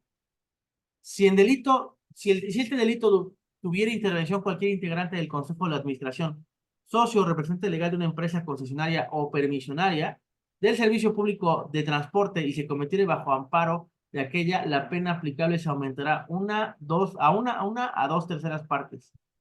A ver, yo voy a preguntar. Yo no soy del Estado de México, pero viene la pregunta. ¿Habrá taxis piratas o habrá combis piratas en el Estado de México? ¿Sí o no? Obviamente que sí. ¿Tampoco en serio? No creo. Y hasta de, ¿cómo se llama? Transporte escolar, que de repente quieren sacar su tajada y las mamás se alquilan en sus camionetas para ir por sus niños. Madre Santísima. De hecho, Lick, esto podría aplicar a los Uber que te recogen en el aeropuerto. No, ¿Ellos no. estarían haciendo esa reacción pirata? Bueno, es que Uber no entra en servicio público. El Uber entra en servicio chofer privado. Entra en una Oh, clasificación ya. diferente, tanto fiscal como de concesión. O sea, es muy, muy diferente. Porque no sé si has visto que a los de Uber les piden hasta antecedentes no penales. Y para ser chofer como para ser taxista y todo eso no te piden eso. Tiene que ver con esa parte, porque ellos están un ramo o clasificación diferente, ¿sale? No, los de chofer, no, los de chofer lo que es el AIFA y el otro aeropuerto, ¿cómo se llama? Uno es el Felipe Ángeles y el otro es Benito Juárez. Benito Juárez, el que está en Ciudad de México. En los aeropuertos no está permitido porque ahí es una concesión que tiene una preferencia que tienen y es un reglamento interno. O sea, no se puede pero los taxistas que están ahí cobran como si, no, hombre, cobran una barbaridad, ¿eh? También aquí en el aeropuerto de Puebla, los taxistas ahí es una barbaridad. De hecho, hubo un asunto No les puedo platicar muchos detalles de ese asunto. Hubo un asunto penal porque una persona en silla de ruedas necesitaba un taxi. Y en ese momento en el aeropuerto no había taxis. Pero los de la entrada no querían dejar entrar a un Uber. O sea, sí había una justificación por la cual sí necesitaba el Uber la persona, ¿o no? Agarrando, ¿qué le pasó? Qué vulgar que es eso. ¿Se le estaba restringiendo un derecho a esa persona con discapacidad? ¿Sí o no? Sí, Entonces, ahí había un acto de discriminación, tal cual. ¿Sabe? Entonces, sí se llega a dar también esa otra parte. Hay de todo. Hay de todo en la vida del Señor, pero sí es el tema del pan de nuestro de cada día.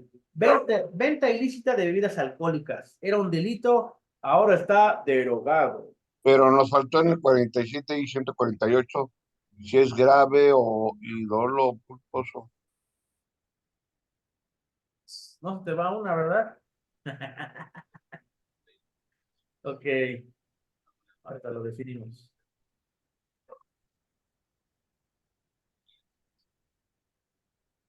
Ocupación ilegal de edificios o inmuebles destinados a un servicio público. El transporte de pasajeros sí es doloso. Y grave no. Este tampoco es grave. Y este tampoco es grave, y de hecho este está derogado. Ok, a ver. En el de ocupación ilegal de inmuebles. A ver, voy a hacer la pregunta. Un paracaidista, ¿no? Una persona que llega a vivir a un inmueble, está abandonado, pero él no sabe que es del servicio público. Y llegan y lo tratan de sacar.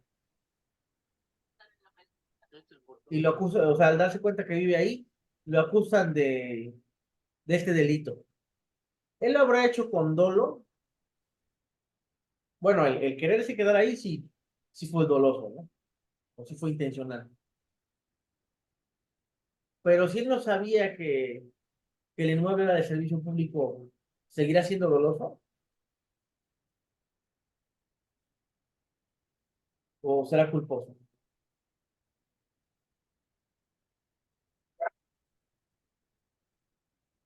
No, sí es doloso. La acción es dolosa en sí. Ok, vámonos por el siguiente. Impartición ilícita de educación. ¡Ah, chinga! ¿A poco es un delito la educación? ¡Ay, güey! La Ciudad de México cada día me sorprende más. El Estado de México me sorprende cada día más. Al que preste servicios educativos que conforme a la ley requiere autorización o reconocimiento de validez oficial de estudios y no los haya obtenido, se le impondrá de 5 a 10 años de prisión. En caso de reincidencia de la pena, se incrementará de una a dos terceras partes. La situación de trámite de la incorporación no libera de la responsabilidad. Voy a poner un ejemplo. No sé si han visto esa famosa capacitación que se llama SEP Conocer. Si la han visto o no la han visto. Bueno, No, yo no. la SEP estaba ofreciendo esas capacitaciones, supuestamente, para que tú tuvieras una validez oficial y pudieras demostrar que pues, efectivamente eres un maestro certificado, ¿no? Y que sí puedes expedir diplomas o reconocimientos, ¿de acuerdo? Si en este delito tuviera intervención cualquier servidor público del ámbito educativo, la pena aplicable se aumentará de una a dos terceras partes de las que corresponda por el delito cometido y se le impondrá además la destitución y su inhabilitación por 8 a 20 años para desempeñar el empleo, cargo o comisiones públicas. No sé si vieron que ¿qué fue? Hace como 7 años, la SEP empezó a impartir clases de inglés en las primarias. ¿Sí se dieron cuenta o no se dieron cuenta? Tiene como 7, 8 años más o menos. Digo, creo que muchos de ustedes tienen hijos, ¿no? O nietos, o conviven con niños de alguna forma, ¿no? ¿No? ¿No sabían eso? Bueno. ¿Por qué va lo que estoy comentando de que ya se da inglés en las primarias? Porque al principio, como había una urgencia de llenar esos espacios de maestros en inglés, solo les ponían o la capacitación, el TOEFL, se llama TOEFL. Les pedían el TOEFL, y cualquier persona hasta con primaria puede ir a hacer el TOEFL. Nada más es para pues, certificar que sabes hablar inglés, supuestamente. Permítame un momento.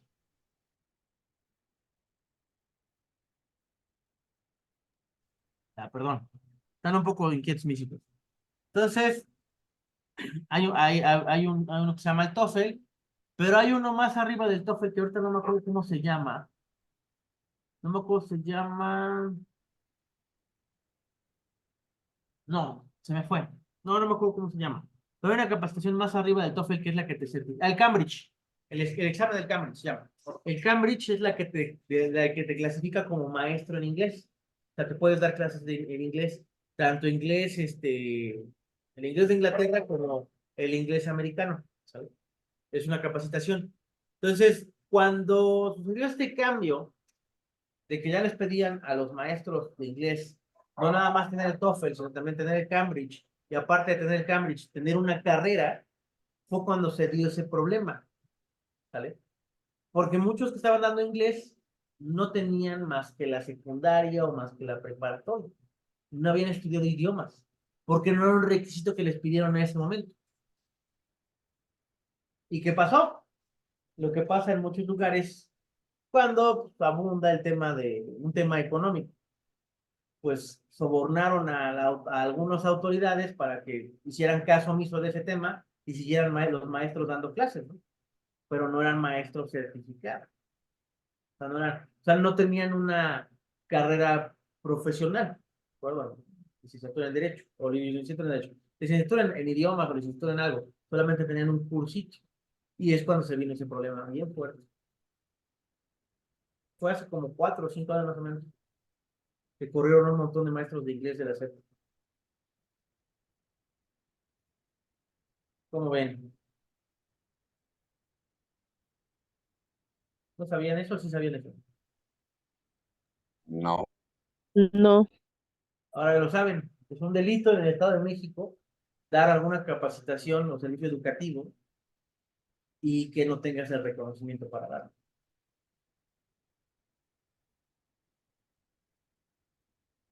Y es un delito oficioso. Se sigue de oficio.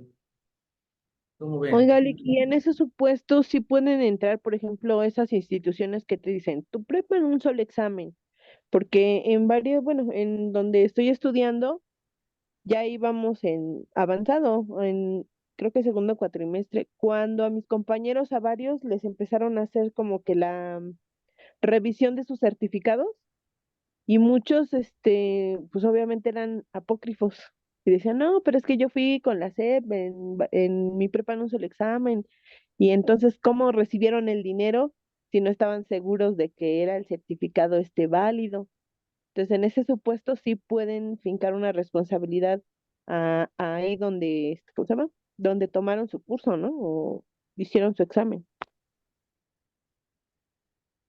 Pues sí es un programa muy grande. Ahora, ¿sí se puede hacer la prepa en un examen? Sí.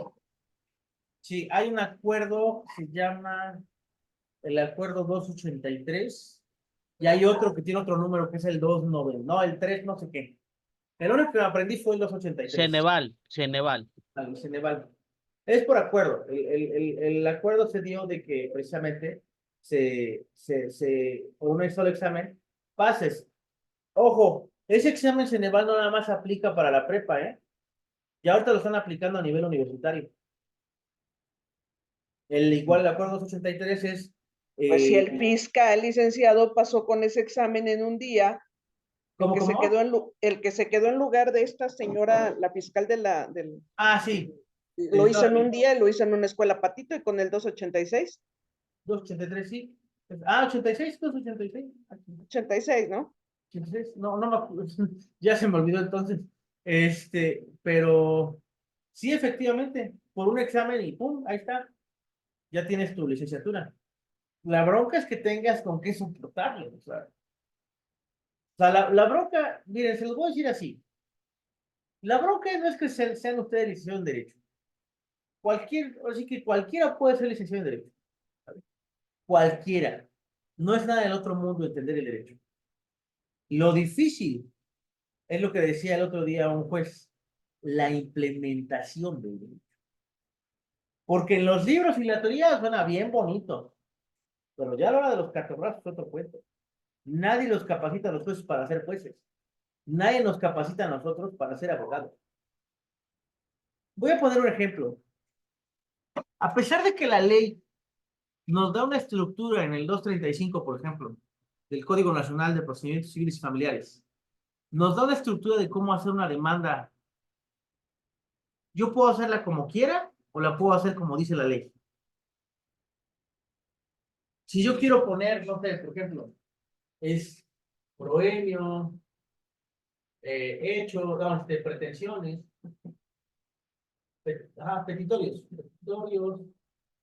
hechos, derecho, ¿no? Pruebas. Pero si yo quiero meterle en medio de esto, le quiero meter, no sé, medidas de protección, ¿puedo hacerlo? ¿O la ley me lo niega? Si quiero solicitar medidas de protección o medidas de seguridad para mi cliente, ¿lo puedo hacer? Sí, sí lo puedo hacer. Entonces, la ley no te limita en cómo debes de redactar. La ley te facilita esa parte de que tú puedes hacerlo como tú quieras. Y también le facilita el trabajo a los jueces porque no hay una forma de dictar sentencia, no hay una sola forma para hacerlo. Me imagino que muchos de ustedes ya han comparado sentencias y no son iguales. Ni tampoco los criterios son los mismos. Entonces, es uno de los temas de derecho, la implementación. O sea, ya hacerlo físicamente es muy diverso. Por ejemplo, ustedes y yo sabemos que no se pueden dejar en indefensión los derechos de un NNA. Y que si la autoridad sabe que el papá gana 22,000 pesos, no puede concederle que le dé nada más 2,000 pesos al niño, ¿sí o no? Pero si los papás llegan a acuerdo de que sí, nada más que me dé 2,000 pesos, el juez está facultado para decir, ¿sabes qué? No, yo velo por los intereses del niño y ese convenio se viene abajo porque no va acorde a las necesidades del menor. ¿Sí está facultado para ello o no? O si ellos llegaron a acuerdo, ya se chingó y que se ratifique y ya el juez ya no puede hacer nada, está amarrado de mano. Díganme. Sí podría hacerlo, pero tengo mis dudas, porque hoy escuchaba a una profesora que decía que en los métodos alternativos de solución de controversias se vertió un tema de lo que es la pensión alimenticia. No sé a qué se dedicaba el papá, la verdad no nos comentó, pero que él dijo que a su hijo le iba a dar 5,000 pesos a la semana y que eso le sonó como que muy raro al, ¿qué es el mediador o el conciliador? No sé, que le sonó muy raro y que dijo, ¿cómo? O sea, unos se ponen así muy cabellos de punta porque es muy poco y aquí él solito, o sea, sin que le dijeran, "Ah, no, yo sí le voy a dar 5,000 pesos a la semana, pues ¿en qué trabajas?" Y pues tampoco lo aceptaron que diera esa cantidad porque le sonó a lavado de dinero. No, ma. ¿De dónde viene su dinero? ¿En qué trabaja usted, no? No, no, no, no. Pero bueno, a ver. Si nos vamos a Eso la... no es impedimento. espera.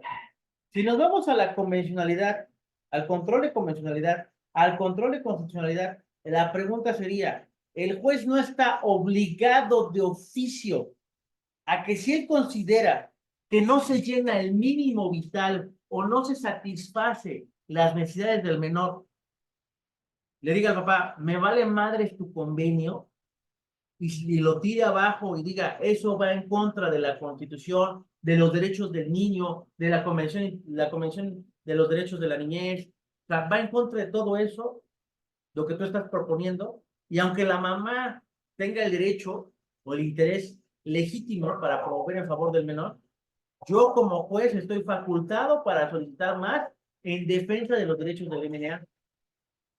Tiene que ser así, o tendría que ser así.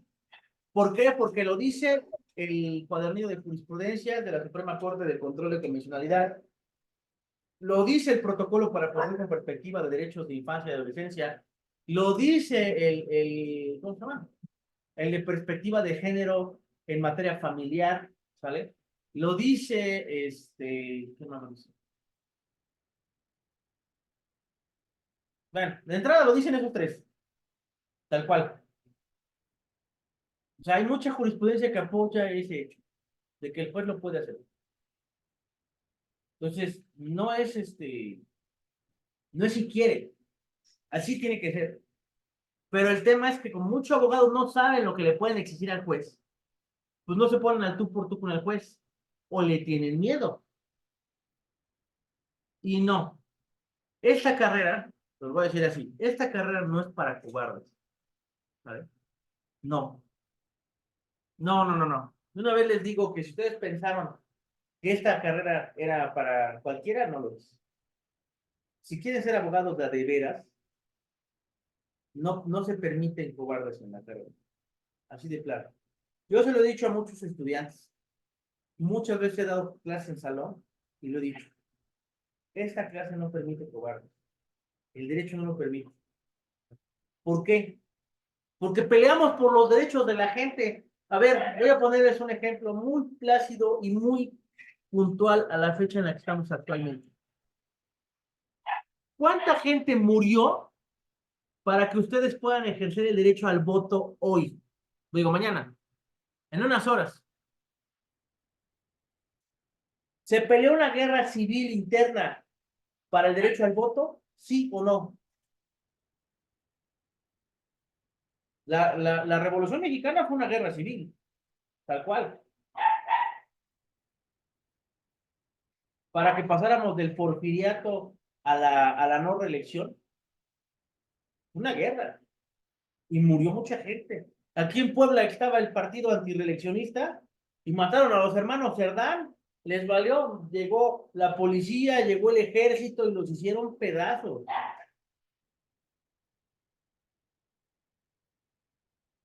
Para que nosotros podamos mañana salir y votar por quien se nos dé la fregada gana. Yo no les voy a decir por qué votar, ¿eh? Ni me pregunten, porque me vale un comino, ¿sabes? Pero ese derecho ya lo tienen. Esa obligación jurídica ya está ahí. Entonces, lo mismo pasa con todo esto. El derecho ha nacido de conflictos sociales muy fuertes. Los derechos que ahora tenemos, mucha gente tuvo que pelear para que tuviéramos esos derechos. Para que hoy en día tengamos un aborto legal, ¿no? Entre comillas, ¿sabes? Para que hoy en día exista, tuvo mucha gente que pelearse en tribunales, tuvo que pelearse, ¿cómo se llama? Jurídicamente hablando, con acciones de inconstitucionalidad, con amparos, para que exista ese derecho.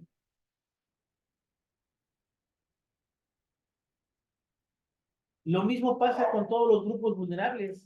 Muchos grupos vulnerables tuvieron que salir.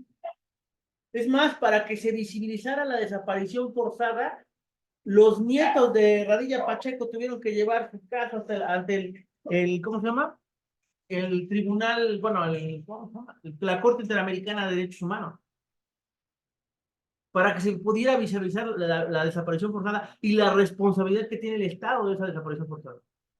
En el caso Son Paz de Tecpile, que es lo de la prisión preventiva oficiosa, para que se visualizara, tuvo que llegar ese grupo vulnerable hasta la Corte Interamericana para que hoy en día se diga, a la mitad del país ya no se permite la prisión preventiva oficiosa.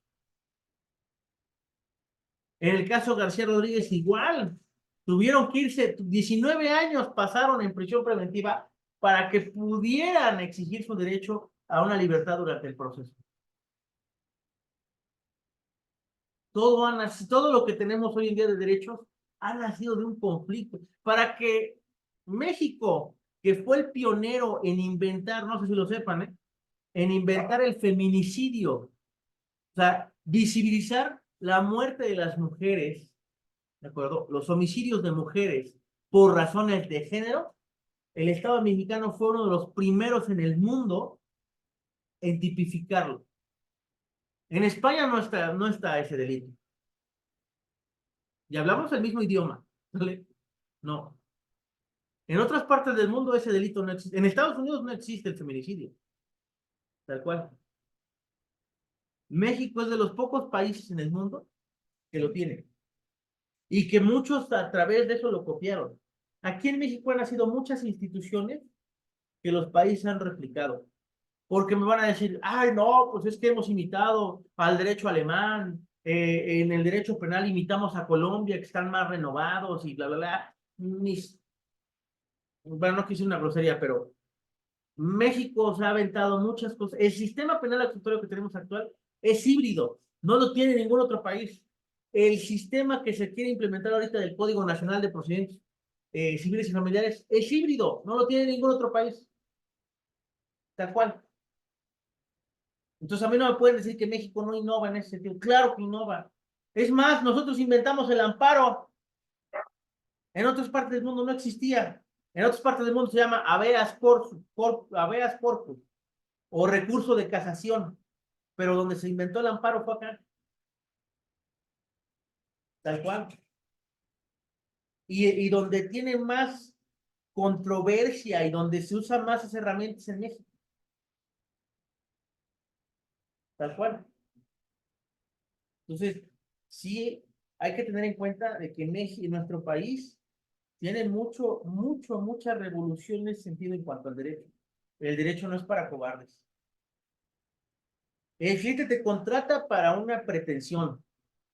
Y hay gente que no le importa hasta dónde tenga que llegar su pretensión. La pregunta es, ¿ustedes están dispuestos a luchar por esa pretensión?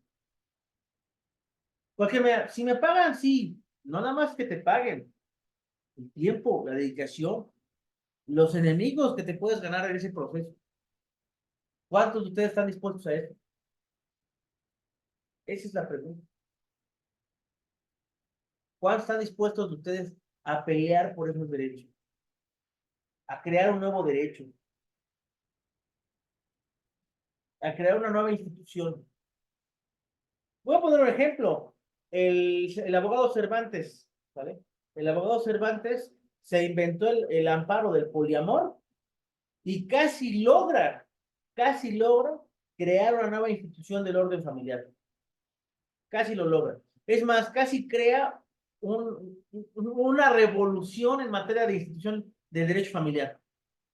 Porque ¿qué hubiera pasado si el poliamor se concede, ¿no?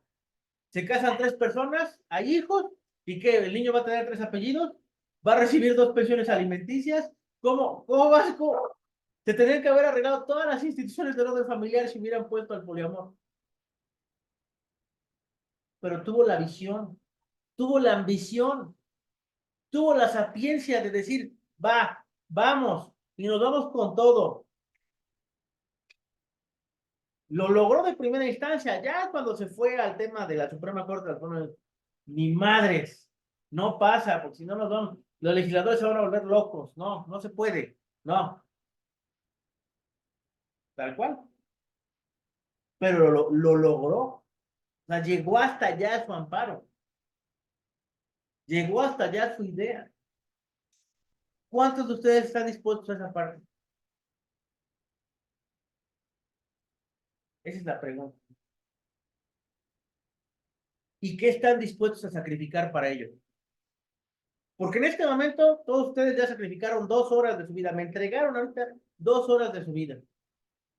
Mal invertidas, bien invertidas, como la quieran ver, pero me entregaron 2 horas de su vida. Y los únicos que deciden si estuvo bien o estuvo mal son ustedes. Si se llevan algo de aquí. Que la intención siempre es que se lleven algo de aquí. Pero el derecho es de revolucionarios. Si no son revolucionarios, solamente van a ser licenciados en Derecho de nombre. Un abogado es el que está dispuesto a llegar hasta el final. Hasta las últimas consecuencias. ¿Sale? Así tal cual. No hay otra. Entonces, esa es la pregunta que se tienen que hacer ustedes. ¿Qué tan dispuestos están a ser abogados? Porque licenciado en Derecho cualquiera, pero abogado. Y es lo mismo en la definición, sí es lo mismo, pero le decimos abogado al que litiga. Licenciado en Derecho le podemos decir a cualquiera. No pasa nada. Pero abogado es el que ya se mete a los catorrazos. Y es una definición interna, no está en ningún lado. Pero ese es el tema. ¿Cuántos de ustedes están dispuestos a esa parte? Ya sacrificaron 2 horas aquí. Pueden, con la mano en la cintura pueden sacrificar 20 minutos diarios a leer. 20 minutos diarios a un protocolo, a un tratado internacional, a alguna ley que les interese, a la Constitución. ¿Vale? Pero bueno, esa ya es decisión de cada uno de ustedes. Lo dejo a su libre criterio. Les deseo una excelente noche a todos. Espero les hayan disfrutado la clase. Espero les haya sido productiva, suficiente y bastante. Y nos estamos viendo. Besos, bye. Corto, largo, Buenas largo. noches. Muchísimas gracias. Cuídense. Gracias por su clase.